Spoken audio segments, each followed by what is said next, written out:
আজকে গিয়েছিলাম জঙ্গিপুর সুভাষদ্বীপ ওয়ে পার্কে। আর পার্কের মধ্যে এগুলো কি হচ্ছে চলো দেখাই তোমাদেরকে। তো রাধে রাধে বন্ধুরা, চলে এসেছে একটা নতুন ব্লগ ভিডিও নিয়ে। তো প্রথমে ভূগোলকে দিয়ে পার্কে ঢোকার জন্য টিকিট কাটিয়ে দিলাম 3টে। তারপরে কাকাকে টিকিট চেক করিয়ে দিলাম। তারপর আমরা চেপে বললাম সুভাষদ্বীপ পার্কের ব্রিজে। আর এটা হচ্ছে সুভাষদ্বীপ পার্কের মেন ব্রিজ, যেটা তৈরি করতে প্রায় 1000 কোটি টাকা খরচ হয়েছিল। আর ব্রিজের নিচে দেখছি দুটো হাতি ঘাস খাচ্ছে। পার্কে ঢোকা মাত্র দেখছি নেতাজির একটা স্ট্যাচু, যেটা দেখে আমার খুব ভালো লাগলো। তারপরে আমাদের বাংলাকে ধরে আছে দুটো হাতে দিদির। আর ওইদিকে দেখতেই পাচ্ছ করোনা ভাইরাস বসে আছে গাছে গোড়াতে, যারা এই পার্কটাকে খারাপ করছে। আর এইদিকে আমরা যত জঙ্গলের মধ্যে ঢুকছি তত বেশি ঘনত্ব বাড়ছে।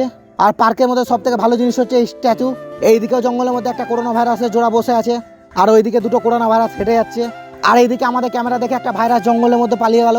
তো এটা দেখে আমার একটা বক্তব্য আছে। আমরা যখন ছোট ছিলাম তখন দেখতাম বড়রা প্রেম করছে, আর এখন যখন আমি নিজে বড় হয়েছি তখন দেখছি আমার থেকে ছোটরা প্রেম করছে। তো সব আমাদের ক্যামেরা দেখে জঙ্গলের মধ্যে ঢুকে যাচ্ছে ভাইরাসগুলো।